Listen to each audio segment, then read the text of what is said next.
सरगर्मियां शुरू हो चुकी हैं। मैं अज जो अपना मौज का साडा एबलू का NA 161 PP 239 हल्का साडा अज जो साडा मकामी तौर पर 3-4 मौज है। मौज अबलू का आंदा है नाल मौजा जो कोट पापा ले पिया नाल कोट 47 गाँव पिया 3-4 जो मौज हैं या 3-4 जो देहात हैं इकट्ठे हुए इकट्ठे होने मकसद यह पिया कि अज जो है ये फैसला किया जाए कि केड़ी पार्टी को सपोर्ट करना है। PMLN नून लीग है पाकिस्तान तहरीक इंसाफ है जिसका बल्ला निशान खोल लिया गया है लबैक है बाकी जो भी पार्टियां पे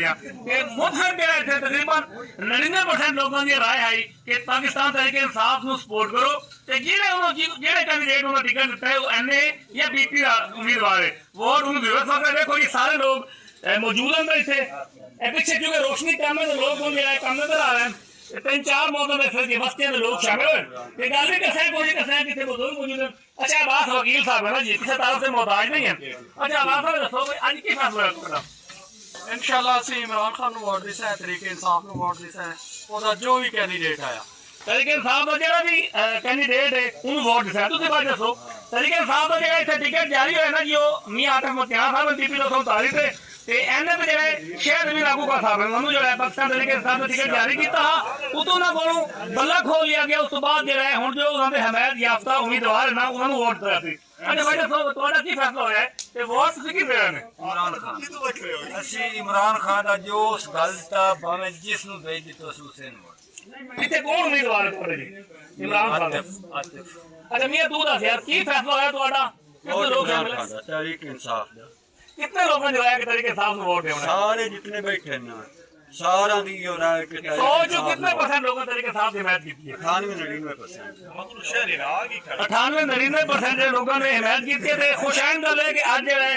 बाकायदा तौर पर देहाती इलाके में जो शहरों की कवरेज देखते हैं शहर की रिपोर्टिंग देखते हैं जो मुख्तलिफ शहरों के लोग आते वो आके किसी भी शहर आते रिपोर्टिंग की सर्वे किया तो चले जाते लेकिन मैं आज जो है प्योर देहाती इलाके मौजूद हाँ देहाती इलाका यकीन करो आज आला में आ गए थे 98-99% जो लोग है नौजवान है या बुजुर्ग है उन्होंने फैसला किया गया तरीके इंसाफ में वोट देने और तो अलावा भी अगर पूरे देहाती इलाके सर्वे किया जाए मैं न्यूट्रल से गल कर रहा कि देहातों के तमाम देहातों में सूरत हाल 98-99% जो तरीके इंसाफ के मैं वो लोग बाकी जो बाकी पार्टियां नून लीग है बाकी पार्टियां कुछ यहाँ के सपोर्टर हैं इस वक्त देहातों की सूरत हाल है ये लोग इस गल से बड़े शदीद परेशान हैं कि जो इमरान खान के कोलों जो तरीके इंसाफ के कोलों बल्ला वापस लिया गया लोग इस गल से भी बड़े जो अजीब गरीब सूरत हाल है पिंडा अज जरा जी अलहमदुल्ला चूंकि मेरा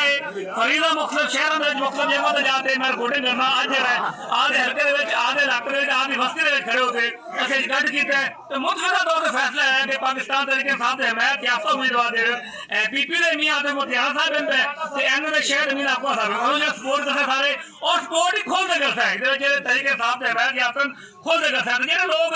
मुख्तलिफ हरबे कर रहे हैं तरीके इंसाफ के कैंडिडेट के खिलाफ उन्होंने खुदारा ये मेरी रिक्वेस्ट है कि इस वक्त सूरत हाल शहर नाल नाल देहातों की बड़ी अजीब सूरत हाल है तो लोग सिर्फ इको मुतालबा कर रहे हैं कि सानू साडा जो तहरीके इंसाफ जो साडा उम्मीदवार है जो मुंतखब नुमाइंदा है वो सानू मुंतखब बनने हक दिता जाए जो कि बड़ी बुरी सूरत हाल है जो थोड़ा सपोर्ट करता है तहरीके इंसाफ का नाम लेंदा है खुलता चलता है वो तो पुलिस आ जाती है ते लोग अजीब गरीब सूरत हाल है देहाती इलाके पर खुदारा लोगों ने ये आखना है कि सानू साडे उम्मीदवार जो हक दिता जाए अक्सरियत जिस हिसाब से लग रही है ज़ाहिरी तौर पर लग रही है वो तरीके हिसाब से लग रही है ना सिर्फ शहर में बल्कि देहात की यह सूरत हाल है।